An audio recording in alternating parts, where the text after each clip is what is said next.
பலம் ஒண்ணுமே கிடையாதோன்னு கேட்டா இருக்கு. அதுக்கு மேலானதும் தனக்கு மேலாக எதுவுமே இல்லாததுமான மகா பலம் ஒண்ணு இருக்கத்தான் இருக்கு. அதுதான்டாப்பா ஈஸ்வர அனுக்கிரக பலம்னு முத்தாய் போச்ச மாதிரி சொல்லிட்டார். இதே லோகத்துக்கு எடுத்து காட்டுறதுக்காகத்தான் ஒரு நாள் நாரத பரபிரம்மம் ஆகாச வீதியிலே பாடிண்டே நவகிரக மண்டலத்தை நோக்கி வந்துருந்தா. சனீஸ்வரா என்று வணங்குகிறீர். அந்த ஈஸ்வர பட்டம் எனக்கு எப்போது வந்தது? யார் தந்தது? ஐயோ ஐயோ, என்ன அசட்டுத்தனமான கேள்வி. யார் யாருக்கோ என்னவெல்லாமோ பட்டங்கள் கிடைக்கின்றன. உனக்கு இந்த ஈஸ்வர பட்டம் கூடவா கிடைக்க கூடாது? உபகிரகங்கள் வலம் வந்து வணங்க கம்பீரமாக வீற்றிருக்கும் உன்னை கண்டதும் பூதகணங்கள் வலம் வந்து வணங்க வீற்றிருக்கும் சாட்சாத் பரமேஸ்வரனை போலவே தோன்றியது. அதனால்தான் என்னையும் அறியாமலே சனீஸ்வரா என்று வணங்கிவிட்டேன். இன்னும் சொல்ல போனால் இவ்வளவு தேஜசும் கம்பீரமும் அந்த பரமசிவனிடம் கூட கிடையாதே. நிஜமாகவா? சனிதேவா, நான் எப்பொழுதாவது பொய் பேசியதாக நீ கேள்விப்பட்டதுண்டா? உண்மையை சொல்ல போனால் நீ பரமசிவனுக்கு எந்த விதத்திலுமே குறைந்தவன் அல்ல. ஆனால் ஆனால் உனக்கு அந்த ஈஸ்வர பட்டம் இல்லாததுதான் மிகப்பெரிய குறை. அது மட்டும் இறந்து விட்டால் சனீஸ்வரன் சனீஸ்வரன் என்று மூவுலகிலும் முழங்குமே உனது பெருமை. உண்மைதான் நாரதரை, அந்த பட்டம் இல்லாதது பெரும் குறைதான். இப்போதுதான் தெரிகிறது. தெரிந்து கொண்டால் மட்டும் போதுமா? அதை பெற முயற்சி செய்ய வேண்டாமா? செய்யத்தான் வேண்டும். நாரதரை, நீரே சொல்லும், இந்த பட்டத்தை எப்படி பெறுவது? யாரை கேட்பது? சனிதேவா, எனக்கு மிக்க மகிழ்ச்சி. பட்டம் என்றாலே அதை கேட்டுத்தான் பெற வேண்டும் என்று இப்பொழுதாவது தெரிந்து கொண்டாயே. ஆனால் இதற்கெல்லாம் வழி எனக்கு என்ன தெரியும்? நான் வருகிறேன். நாரதரே, இப்படி வாரும். என்ன? உமக்கு தெரியாத விஷயம் இந்த மூவிலைகளுமே இல்லை. தயவு செய்து நீரே சொல்லும், இந்த பட்டத்தை எப்படி பெறுவது? ஏதேது சொல்லாவிட்டால் என்னை விடமாட்டாய் போல இருக்கிறதே. ஆனால் பார் சனிதேவா, இப்படி உபகாரமாக ஏதாவது செய்தால் என்னை கலகக்காரன் பொல்லாதவன் என்றெல்லாம் தூற்றுகிறதே இந்த உலகம். யார் அப்படி சொன்னது? உன்னை விட நல்லவர்கள் இந்த உலகத்தில் வேறு யார் இருக்கிறார்கள்? யாருமே இல்லைதான். அது எனக்கு மட்டும் தானே தெரிகிறது. உனக்கும் தெரிகிறது. சொல்லும் நாரதரை, அந்த பட்டத்தை எப்படி பெறுவது என்று சொல்லும். ஈஸ்வர பட்டம் இப்பொழுது யாருக்கு இருக்கிறது? பரமேஸ்வரனுக்கு தான். அதனால் தான் சொல்லுகிறேன், அவரே கொடுத்தால் தான் உனக்கு அந்த பட்டம் நிலைக்கும். தக்க சமயம் பார்த்து அவரை கேட்டுவிட்டால் போகிறது. நீ கேட்டு யாராவது இல்லை என்று சொல்லுவார்களா? அதிலும் அந்த பரமேஸ்வரன் இருக்கிறாரே, அவர் பரம தயாளு. தன்னையே தமர்கட்கு நல்கும் தனிப்பெரும் தகை, வரையாது கொடுக்கும் வள்ளல். கைலாசத்திற்கு சென்று நானே அவரை கேட்டு விடுகிறேன்.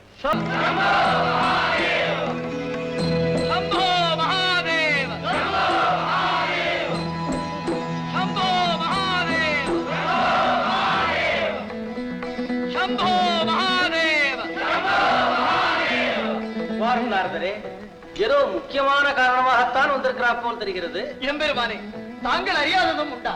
நான் இப்படி நவகிரக பிரதட்சணத்திற்காக வந்து கொண்டிருந்தேன். அங்கே உபகிரகாதிபதியாகிய சனியையும் பார்த்தேன். பார்த்ததுமே பரமேஸ்வரனிடத்தில் முக்கியமான வேலை இருப்பது ஞாபகம் வந்து விட்டது இல்லையா? பெரிய நாடகத்துக்கு ஏற்பாடு செய்து விட்டுத்தான் வந்திருக்கிறீர். உலகம் நலமடைய வேண்டுமே தேவா. ஆமாம் ஆமாம், அந்த பொறுப்பு முழுவதும் உம்மிடம் தானே இருக்கிறது. அப்படி இல்லை, அந்த சனிதேவன் தங்களை பார்த்து ஏதோ கேட்க வேண்டும் என்று. பிள்ளையையும் கிள்ளிவிட்டு தொட்டிலையும் மாட்டி விடுகிறேன். ஆகட்டும் நாரதரே, ஆகட்டும். நீர் வந்த காரியம் முடிந்தது பெருமானே, முடிந்தது. நான் வருகிறேன்.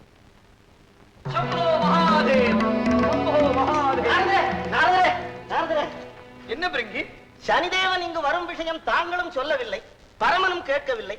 ஆனால் உங்கள் இருவருடைய புன்சிரிப்பிலும் ஏதோ ஒரு மிகப்பெரிய பொருள் அடங்கி இருப்பது தெரிந்தது. அதை நாங்களும் அறியலாமா சுவாமி? சனிதேவன் இங்கு வரும் காரணம் என்ன? கரும்பு கட்டோடு இருந்தால் எறும்பு தேடி வராமல் இருக்குமா? வரம் கொடுக்க சிவன் இருந்தால் வரம் கேட்க சனி வருகிறான். ஆமாம் ஆமாம், எங்கள் பிரபு பரம தயாளு, மாபெரும் கொடைவள்ளல். நல்லவன் கெட்டவன் என்று கூட பாராது யார் எதை கேட்டாலும் வாரி வழங்கி விடுவார். ஆமாம் ஆமாம், அப்புறம் வம்பில் மாட்டிக்கொண்டு திண்டாடுவார். நாயகரே, நிறுத்தும். இந்த சிவனிந்தையை நாங்கள் பொறுக்க மாட்டோம். கோபம் வேண்டாம் பிரிங்கி. முன்பு பஸ்மாசுரனுக்கு வரம் கொடுத்தாரே, அது நினைவிற்கு வந்தது. அதைத்தான். போதும் முனிவரே போதும். பஸ்மாசுரன் விஷயம் எப்போதோ நடந்தது. சனியின் விஷயம் இப்போது நடக்கப் போகிறது. தாங்கள் என்ன சொல்லுகிறீர்கள்? அப்படி என்ன வரத்தை கேட்டுவிட போகிறான் அந்த சனி? எம்பெருமானுடைய ஈஸ்வர பட்டத்தை. என்ன? படியளக்கும் பரமனும் ஈஸ்வரன், பதிகுலைக்கும் சனியனும் ஈஸ்வரனா? சர்வேஸ்வரனுக்கு எதிராக ஒரு சனீஸ்வரனா? நடக்காது, ஒரு காலம் நடக்காது. என்ன வந்தாலும் அந்த சனியின் விருப்பத்தை நாங்கள் நிறைவேற விட மாட்டோம். சனியை தடை செய்வது அவ்வளவு சுலபம் அல்ல பிருங்கி. மேலும் உங்கள் பரமனை அவ்வாறு தடை செய்ய விட மாட்டாரே, தானாகவே கூப்பிட்டு வரம் கொடுத்து விடுவாரே.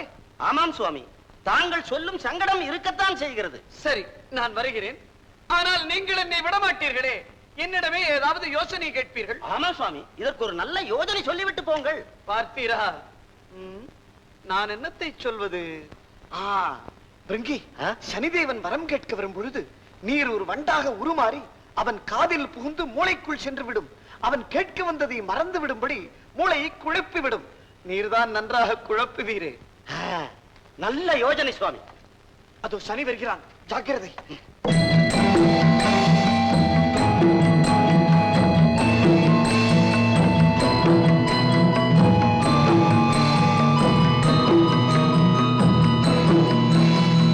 நெல்லப்படியே எம்பெருமான் யோக நிஷ்டையில் இருக்கிறார். யாரும் உள்ளே போகக்கூடாது. அவர் எப்படியாவது நான் பார்த்தே ஆக வேண்டும். நிஷ்டை கலை வரை எங்கே காத்திருக்கிறேன். யுவ கணக்கில் காத்திருந்தாலும் உன்வொன்ற துஷ்டனை உள்ளே அனுமதிக்க மாட்டோம்.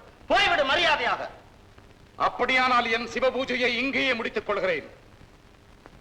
ஓம் சிவாய நம. ஓம் சிவாய நம. ஓம் சிவாய நமக. நந்தி, என்ன விபரீதம் இது? ஓம் சிவாய நமக. ஓம் சிவாய நமக. ஓம் சிவாய நமக. சனிதேவன், என் பக்தன். பிருங்கி, என்ன நடந்தது? மன்னிக்க வேண்டும் பிரபு, தாங்கள் தியானத்தில் இருந்ததால் சனிதேவனை தடை செய்தோம். ஆஹா, பெரிய அபச்சாரம். போங்களப்பா. எழுந்திரு சனிதேவா, நீ நீடோடி வாழ்.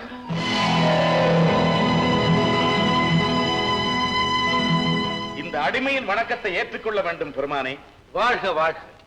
உபகிரகாதிபதி, 3 உலகங்களிலும் தங்கு தடையின்றி அதிகாரம் செலுத்தும் நீ இப்பொழுது என்னை நாடி வந்த காரணம்?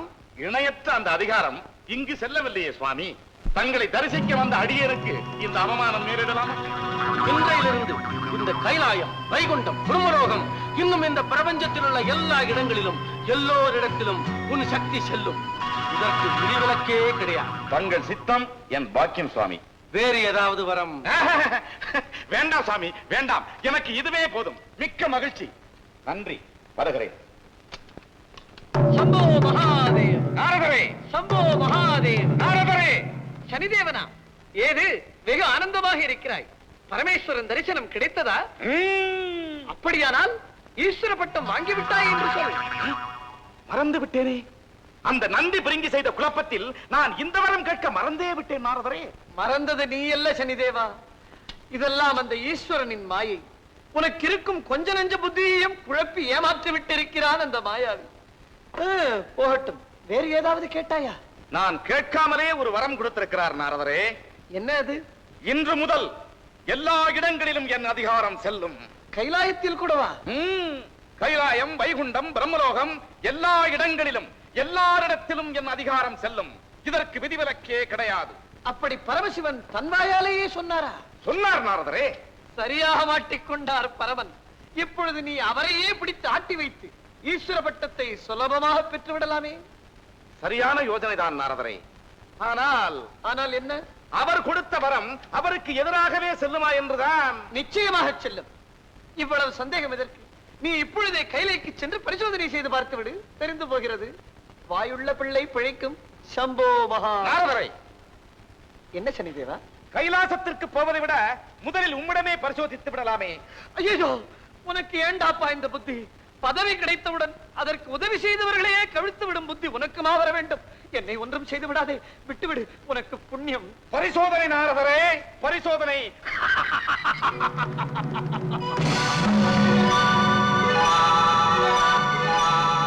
ஐயோ பரமேஸ்வரா, நான் செய்தது என் தலையிலே வந்து விடிந்து விட்டது. பரமேஸ்வரா! தாட்சாயினி, நீ மிக நன்றாக ஆடுகிறாய். இருந்தாலும் ஆட்டத்தில் என்னை ஜெயிக்க முடியாது. பார்ப்போமே. பார்ப்போம். பார்த்தீர்களா, ராஜாவை கட்டிவிட்டேன். வெற்றி எனக்குத்தான். அடே, ஆமாம் தாட்சாயினி, மிகப்பெரிய தத்துவத்தை மிக எளிதாக நிரூபித்து காட்டிவிட்டாய். என்ன தத்துவம் சுவாமி? சிவன் சக்திக்குள் அடக்கம் என்பதுதான்.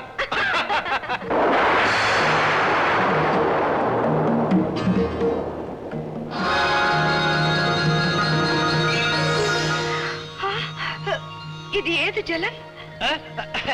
இதுவா? இது ஒன்றுமில்லை, மேகங்களில் இருந்து திவலை தெரித்திருக்கும். சுவாமி, இது என்ன? இது தங்கள் முடியின் மேல் இருக்கும் இந்த பெண் யார்? பெண் அல்ல, இது ஜலம். அழகுமிக்க கங்கா நதி. அழகிய முகம், கரிய கண்கள், காதுகள், வாய், இவையெல்லாம் கூட ஜலத்துக்கு உண்டா சுவாமி?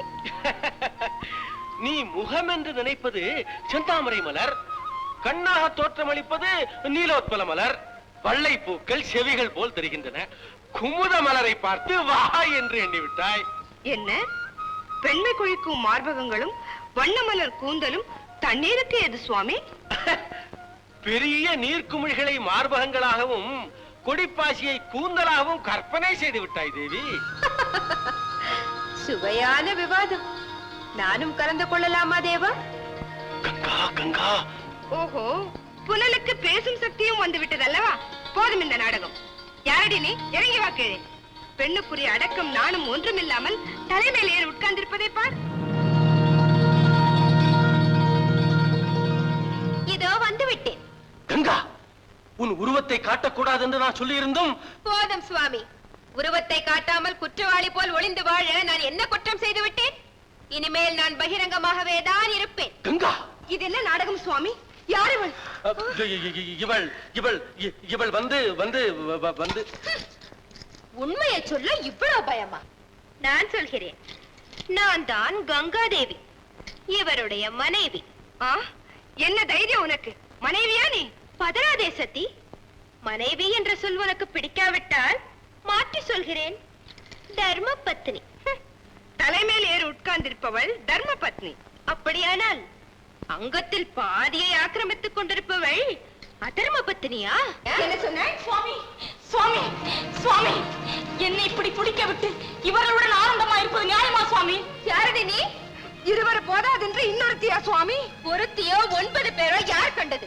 இப்பொழுதுதானே ஒவ்வொன்றாக தெரிகிறது. ஐயோ, இதென்ன விபரீதம்? யாரம்மா நீ? தேவா, இவ்வளவு விரைவில் என்னை மறந்து விட்டீர்களா? நீ யாரோ என்னவோ வழி தவறி இங்கே வந்து விட்டாய். வைகுண்டம் போய் மகாவிஷ்ணுவை பார்ப்போம். ஐயோ, உன் பீடைக்கு விமோசனம் தேடி இங்கு வந்தால் எனக்கு முன்பு இங்கும் வந்து விட்டாயா? போதும் அப்பனே, போதும். நான் வைகுண்டத்திற்கே போகிறேன். அதென்ன சுவாமி, அவளை பேச விடாமல் என்னமோ ஜாடை காட்டி அனுப்பி விட்டீர்கள்? ஓஹோ, நீங்கள் ரகசியமாக சந்திக்கும் இடத்திற்கு வைகுண்டம் என்று மாறு பெயர் வைத்திருக்கிறீர்களோ? அவள் யார்? அவளை வைகுண்டத்திற்கு அனுப்பிய காரணம் என்ன? அதெல்லாம் தேவ ரகசியம் இல்லையா சுவாமி?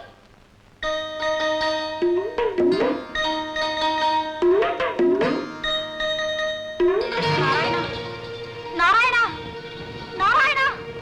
என்ன? நான் நாரதன். சனியின் செயலால் இப்படி ஆகிவிட்டேன். எனக்கு விமோசனம் அளித்து காப்பாற்றுங்கள் பிரபு. சனி தேவரிஷிகளையும் பிடிக்க ஆரம்பித்து விட்டானா? பயப்படாதீர் நாரதரே, எம்மை 3 முறை கட்டி அணைத்துக் கொள்ளும். பிறகு எனது காலில் விழுந்து வணங்கும். உமது சுய உருவம் வந்துவிடும்.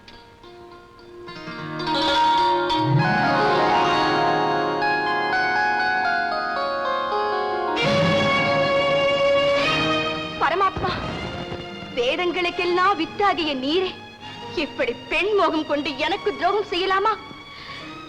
சரி, நீர் அவளுடனேயே சுகமாகிரும். நான் போகிறேன்.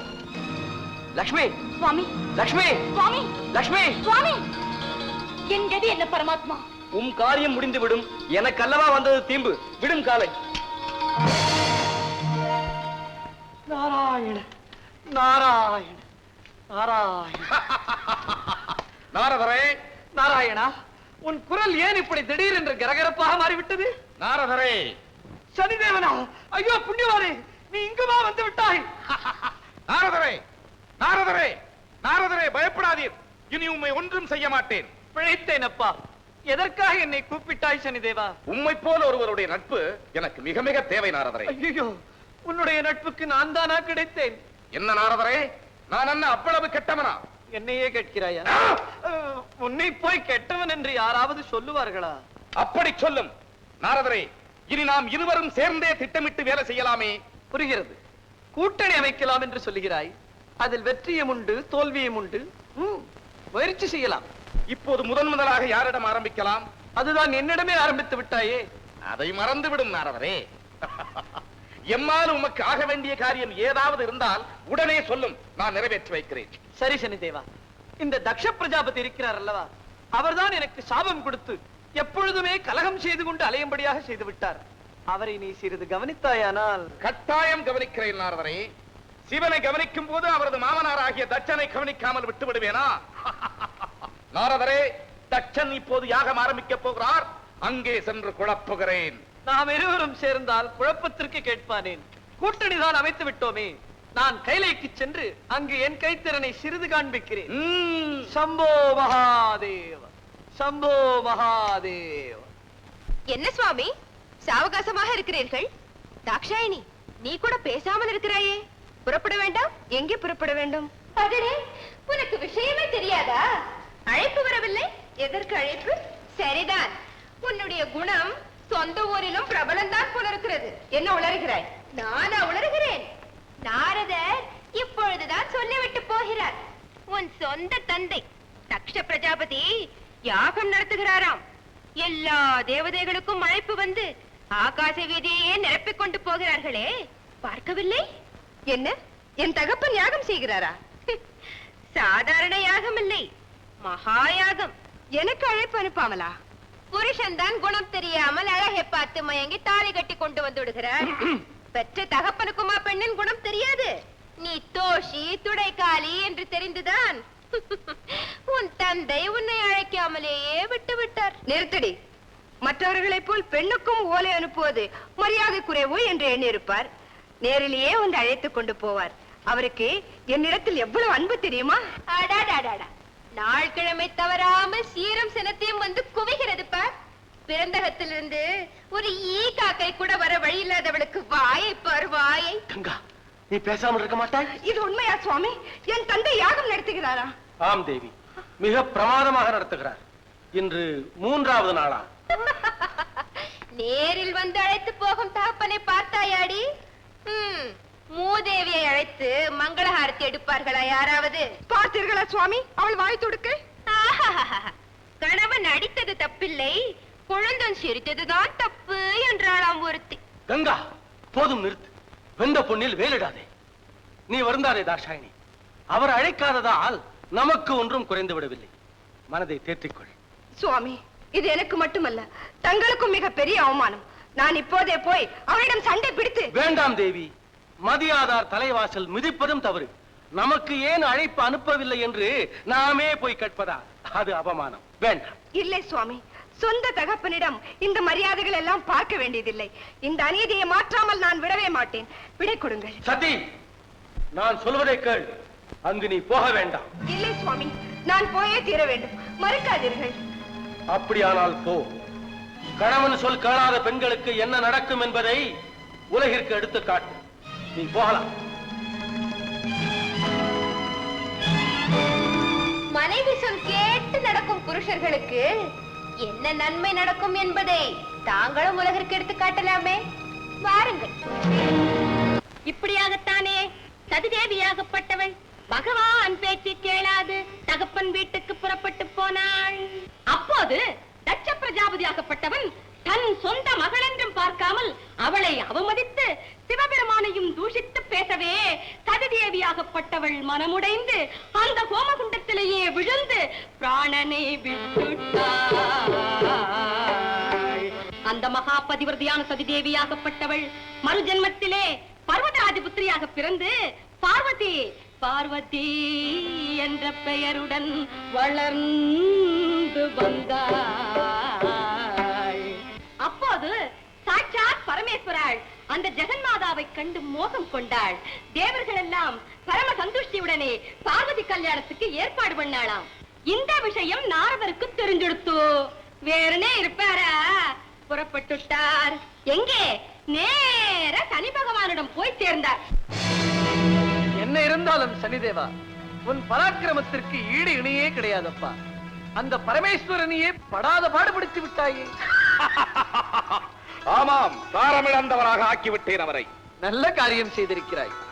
ஆனால் இப்பொழுது அவருக்கு பர்வத ராஜகுமாரியை திருமணம் செய்வதாக. என்ன பார்வதியா? அப்படியானால் இது பற்றி உனக்கு ஒன்றுமே தெரியாதா? கல்யாண ஏற்பாடெல்லாம் தடபடலாக நடக்கிறதே. உனக்கு அழைப்பு கூடவா வரவில்லை? ச்சே, என்ன அவமானம்! உனக்கு என்ன கொஞ்சம் கூட ரோஷமே கிடையாது என்று நினைத்து விட்டார்களா? யாருக்கு? நாரதரே, நாளை பாரும் அந்த கல்யாணத்தில் என் கைவரிசையை. ஏதாவது நடந்தால் சரிதான். சம்போ மகாதேவ, சம்போ மகாதேவ.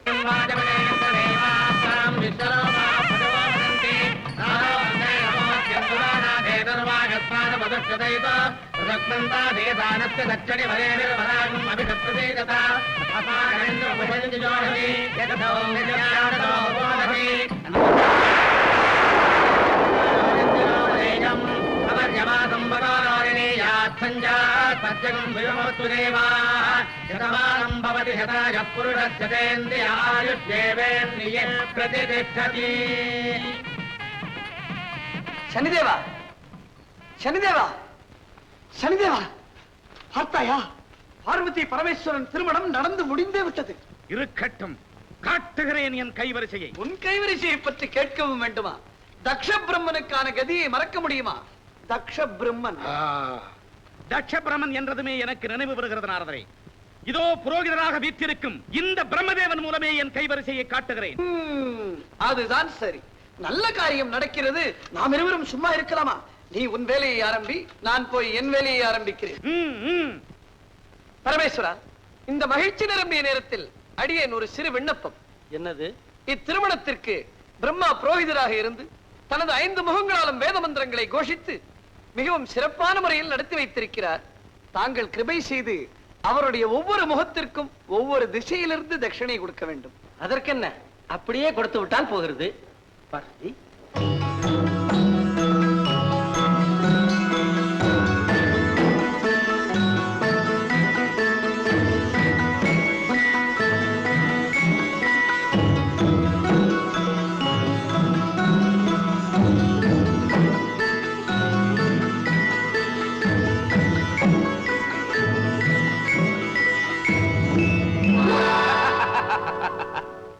கிழக்கு, தெற்கு, மேற்கு, வடக்கு ஆகிய 4 திசைகளும் முடிந்து விட்டன. எனது 5வது முகத்திற்கு இதுவரை கொடுக்காத திசையிலிருந்து தட்சணை கொடுக்க வேண்டும். அதற்கென்ன, எனது ஈசான திக்கில் இருந்து தட்சிணை தருகிறேன். ஈசான திக்கு கிழக்கும் வடக்கும் சேர்ந்த கலப்பு. அது ஒரு திசை அல்ல. ஓஹோ, அப்படியானால் அக்னி திக்கில் இருந்து தருகிறேன். பரமேஸ்வரா, அக்னி திக்கு கிழக்கும் தெற்கும் சேர்ந்தது. நிருதி திக்கு தெற்கும் மேற்கும் சேர்ந்தது. வாயு திக்கு மேற்கும் வடக்கும் சேர்ந்தது. பிரம்மா சொல்கிறபடி பார்த்தால் இவைகளில் எதுவுமே ஒரு திசை என்று சொல்ல முடியாது போல இருக்கிறதே. அப்படியானால் இப்பொழுது என்ன செய்வது? என்ன செய்வது? திருமால் அடி காணாது அயர்ந்தான் என்றும் நான் முடி காணாது மயங்கினேன் என்றும் வர்ணித்தார்களே, அந்த சிவன் இப்போது திசை காணாது திகைப்பதை பாருங்கள். திருமணம் செய்து வைத்த புரோகிதருக்கு தட்சணை கொடுக்க திக்கற்று நிற்கும் இவர் புவனங்கள் அனைத்தையும் படைத்த என்னை விட எவ்விதத்தில் உயர்ந்தவர். இவரை போய் பரம்பொருள் என்கிறார்களே, அறிவிதிகள். என்ன அகங்காரம், என்ன மமதை! வேதன் பேசும் மொழிகளாயவை. இந்த ஆணவத்துக்கு காரணமாயிருந்த உன் 5வது தலையை அழித்து உன் அகந்தையை அடக்குகிறேன். உலகம் இனி உன்னை நான்முகன் என்றே அழைக்கட்டும். தான் செய்த இந்த புரோகித பூஜையை கடைசியாக இருக்கட்டும். எங்கும் உனக்கு ஆலயமே இல்லாமல் போகட்டும். பிரபு, பிரம்மகத்தி, பிரம்மகத்தி, இந்த பிரம்மகத்தை பாவம் உன்னை விடாது. நீ கிள்ளிய தலை ஓடாக பாரி உன் கையை விட்டு அகலாது ஒட்டிக்கொள்ளும். அதில் பிச்சை எடுத்து ஜீவிப்பதே உன் தொழிலாக மாறும். அந்த ஓடு அதில் இடப்பட்ட பொருள்களில் பாதியை பித்திவிட்டு எப்போது நிரம்பாமலேயே இருக்கும். அது எப்போது நிரம்புகிறதோ அப்போதுதான் உனக்கு சாப விமோச்சனம்.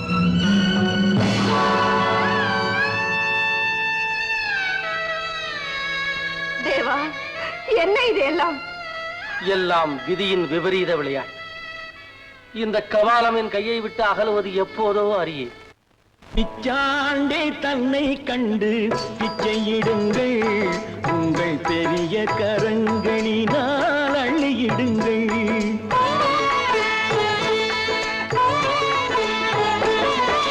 பிச்சாண்டே தன்னை கண்டு பிச்சையிடுங்கள், உங்கள் பெரிய கரங்களினால் அள்ளியிடுங்கள். இச்சமயம் என்னிடத்தில் அன்பு வையுங்கள், இச்சமயம் என்னிடத்தில் அன்பு வையுங்கள்.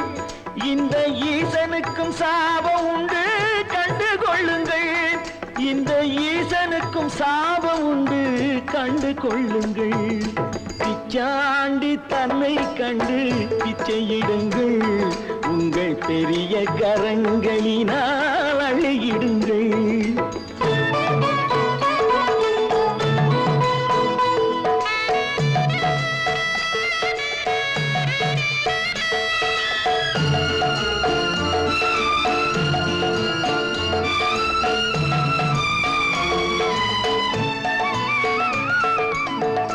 எத்தனை அடியாரை வாழ்த்திய கைகள், இப்போது திருவோடு ஏந்திய கைகள்.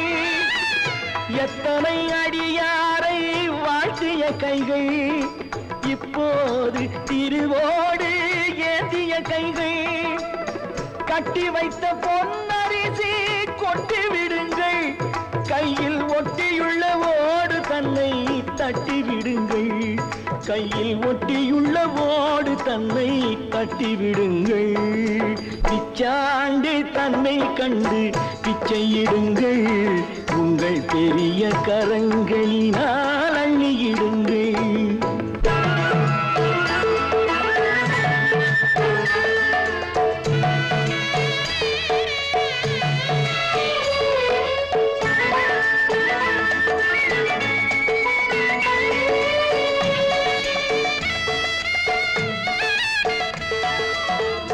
ஆண்டவன் என்று சிலர் என்னை அழைப்பார், ஆண்டி இவன் என்றே பிரம்மன் அழைத்தான்.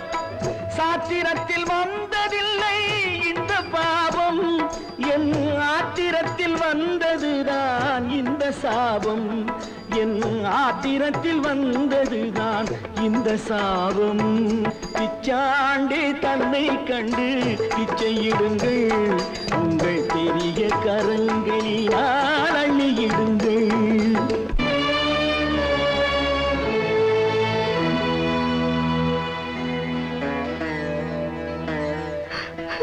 பார்வதி, ஏன் பார்வதி இப்படி கண்ணீர் விடுகிறாய்? தேவா, நமக்கு திருமணமாகி 2 பிள்ளைகளும் ஆகிவிட்டது. இன்னும் எத்தனை காலம்தான் பிச்சை எடுப்பது? எனக்கு அவமானம் தாழ முடியவில்லை சுவாமி.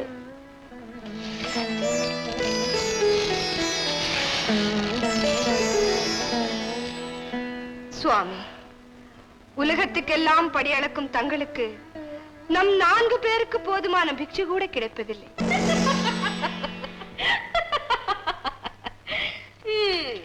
அதற்கென்ன செய்வது?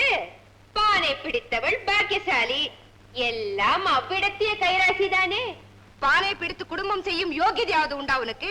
ஒளிந்து மறைந்து வாழ்ந்து ஊர் திரிபவள் தானே நீ. பார்வதி, அவள் கிடக்கிறாள் சுவாமி, தாங்கள் கோபித்துக் கொள்ளாதீர்கள், சொல்லிவிட்டு போகட்டும். பாவம் சிறு பெண், அதிலும் மலைக்குரத்தி, நாகரிகமே தெரியாதவள். நான் மலைக்குரத்திதான், ஆனால் நீ யார்? அசுத்தங்களை கழுவும் தோட்டிச்சுதானே.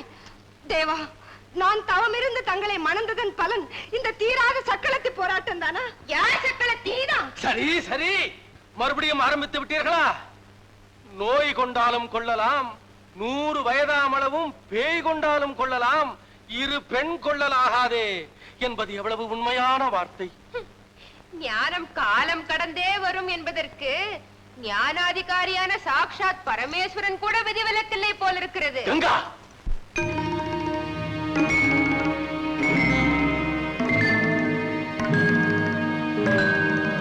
சுவாமி, நான் ஒன்று சொல்வேன், கேட்பீர்களா? நீ சொல்வது நான் கேட்பது என்பதுதான் உன் கழுத்தில் 3 முடிச்சு போட்ட போதே முடிவு செய்து விட்ட விஷயமாயிற்று. போதும் பரிகாசம். நான் சொல்வதை கேளுங்கள். சொல்லு சொல்லு. இந்த பிச்சை தொழிலை விட்டு விடுங்கள். அதற்கு என்ன, அப்படியே செய்து விட்டால் போகிறது. தனதானியங்களுக்கெல்லாம் இறைவனாகிய குபேரன் தங்களுக்கு நெருங்கிய நண்பர். அவரை கேட்டால் கொஞ்சம் விதை கொடுக்க மாட்டாரா? ஓ, கொடுப்பார் கொடுப்பார். பலராமரை கேட்டு அவருடைய கலப்பையை இரவல் வாங்கிக் கொள்ளலாம். தங்கள் சூழத்தை வெட்டி கலப்பைக்கு குழுவாக வடித்துக் கொள்ளலாம். யமனுடைய எருமுக்கடாவை இரவல் வாங்கி நம்முடைய நந்திக்காளையுடன் சேர்த்து ஏர் பூட்டிக் கொள்ளலாம். ஆஹா, அப்படியே செய்யலாமே. நம்முடைய இளைய மைந்தன் கந்தன் இனிமையாக மாடு மேய்ப்பான். கணபதி எல்லா வேலைகளுக்கும் உதவி செய்வான். இத்தனை வசதிகளும் இருக்கும் பொழுது பயிர்த்தொழில் செய்து வாழ்வது நல்லதல்லவா சுவாமி? என்னத்தை கண்டுவிட்டார் இப்படி விழுந்து விழுந்து சிரிக்க? உன்னுடைய விவசாய திட்டம் மிக மிக நன்றாக இருக்கிறது. ஆனால் என்ன, இவை மட்டும் இருந்து விட்டால் போதுமா? விவசாயம் நடந்து விடுமா? வேற என்ன வேண்டும்? தண்ணீர் வேண்டும். அதற்கு என் தயவு வேண்டும். இதில் தயவு என்ன? கணவன் செய்யும் தொழிலுக்கு உதவ வேண்டியது மனைவியின் கடமைதானே? கணவனுக்கு உதவ வேண்டியது கடமைதான். ஆனால் சக்கரத்திற்கும் அவள் பிள்ளைகளுக்கும் வயிறு நிரப்புவது என் கடமையும் அல்ல, நான் செய்யவும் மாட்டேன். கங்கா, தவித்த வாய்க்கு தண்ணீரும் பசிக்கு சோறும் பகைவர்களுக்கு கூட கொடுப்பதுதான் தர்மம். இது எல்லாம் உனக்கு எங்கே தெரிய போகிறது?